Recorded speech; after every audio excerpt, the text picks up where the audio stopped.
I have bliss sometimes. It's not joy, it's not happiness, it's bliss. It's totally unwarranted. It doesn't happen when I, have any reason for it to happen. And I never know when it will happen. And when it does, though, I think it's what I live for. And I guess that's a form of religion, I guess, for me, I don't care if it's a chemical snafu or or whatever it might be, but I love it. I love it when that happens. I might be driving the car, and it'll just hit me. And it's a feeling of, it's beyond well-being or contentment or anything like that. It's just overpowering bliss, and I don't know where it comes from. I haven't had one in a while. I'm not sure how long. But I know that I will again. Someday. There are times when I get down enough and just that the knowledge of those moments and the memory of those moments and the trust that those moments will be again, that that they are what I live for. That there's a reason to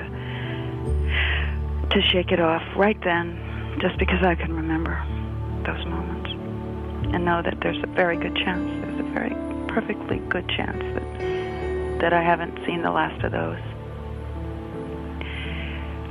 It is sort of being touched by something outside myself, but and if it really is something outside myself, but I don't need for it to be. But maybe it is. I wouldn't say that it isn't. But I couldn't love those moments more if they were God touching me.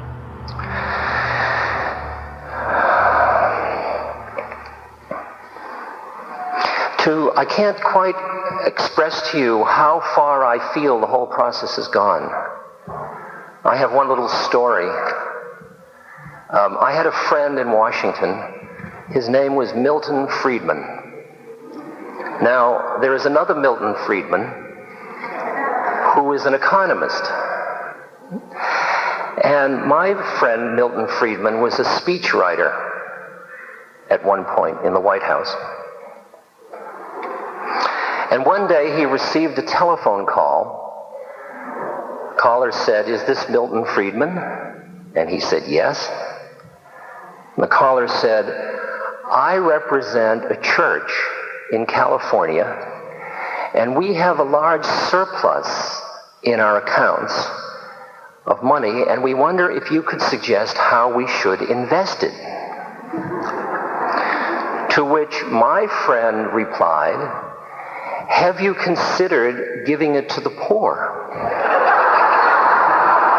To which the man on the phone replied, "Is this the real Milton Friedman?" To which my friend replied, "Is this the real church?"